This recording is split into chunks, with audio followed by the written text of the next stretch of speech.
जय हिंद सभी को बेटा। सबसे पहले तो आप सभी का हार्दिक अभिनंदन और स्वागत। और बहुत छोटा सा संक्षेप में वीडियो, और उम्मीद करता हूँ कि ये आप लोगों के लिए काफ़ी यूजफुल जो है अपने आप में बनेगा। इस वीडियो में हम लोग डिस्कस करेंगे third semester macro economics. Macro economics यानी समष्टि अर्थशास्त्र।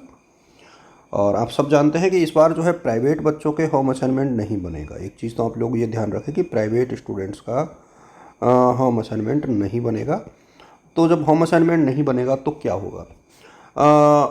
एक तो इस चीज़ को आप लोग ध्यान रखें, और दूसरा ये है कि पेपर आपके 100 नंबर का ही होगा, और रेगुलर बच्चों के 50 नंबर का जो है मिड टर्म और होम असाइनमेंट है। मेरे सामने ज़्यादातर बच्चों ने दे दिया होगा। यदि किसी ने नहीं दिया है तो वो समय आने पर यानी एग्ज़ाम के आसपास मुझे जमा करा दे। मेरी कॉलेज की बात कर रहा हूँ, बाकी कॉलेज वाले अपने जो संबंधित कॉलेज हैं वहाँ पे संपर्क करें। देखिए, पहला क्वेश्चन पहली यूनिट से हम लोग चर्चा करते हैं। और पैटर्न आप सबको पता है कि पहली यूनिट में से 2-2 नंबर के 10 क्वेश्चन आएंगे पहले सेक्शन में, और दूसरे सेक्शन में जो है आपके 16-16 नंबर के 5 क्वेश्चन आएंगे। हर यूनिट से 2 आएंगे, कोई एक आपको अटैम्प्ट करना है। पहला क्वेश्चन देखिए बहुत simple, nature and importance of macro economics यही बनता है। इसके बाद अगला क्वेश्चन बनता है हमारा concept and measurement of national income, है ना। यानी राष्ट्रीय आय की प्रमुख अवधारणाएं कौन कौन सी हैं, उनका मापन कैसे किया जाता है, उनकी विधियाँ कौन कौन सी है। बेसिकली यही है ये। और इसी में से आप लोग एक क्वेश्चन ये भी जो पढ़ सकते हो कि राष्ट्रीय आय जो है वो सरकार और इंटरनेशनल ट्रेड के साथ जो कौन कौन सी आइडेंटिटीज बनती है। बेसिकली जो y equal to C plus I plus G, और y equal to C plus I plus G plus X minus M, ये वाली जो इक्वेशन है, यानी जो 4 सेक्टर इकोनॉमी और 3 सेक्टर इकोनॉमी है, उसकी बात यहाँ पर हो रही है।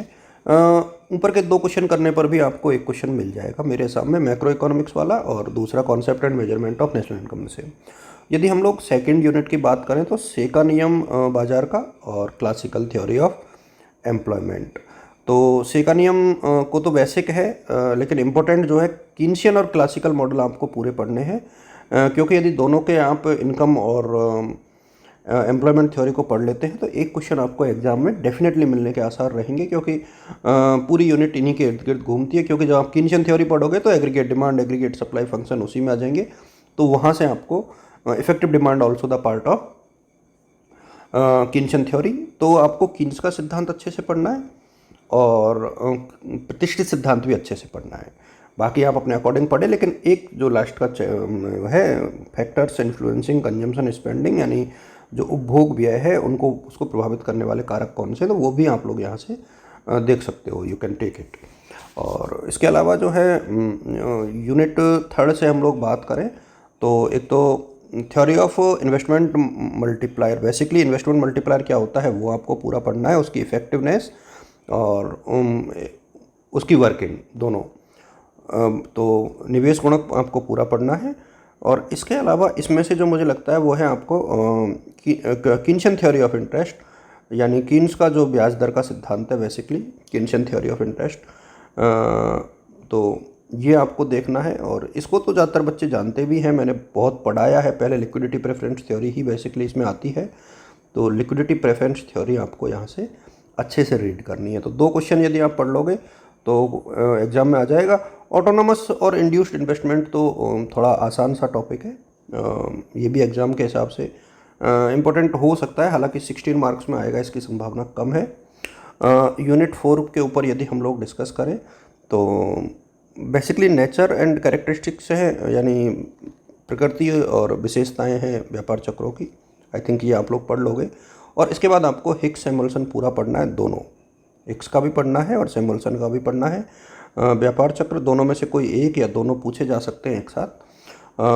कंट्रोल ऑफ ट्रेड साइकिल भी पूछे जा सकते हैं, हालांकि मेरा ये मानना है कि आपको हिक्स और सैमुअल्सन दोनों अच्छे से रीड करने चाहिए।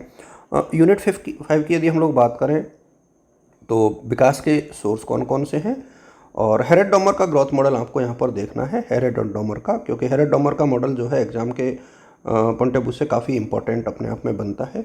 तो एक तो आप लोग हेरेड डॉमर मॉडल को अच्छे से मेरे अकॉर्डिंग रीड करेंगे तो ये जो है आपके लिए काफ़ी यूजफुल अपने आप में बन जाएगा। तो हेरेड डॉमर मॉडल को आप लोग ढंग से देखें।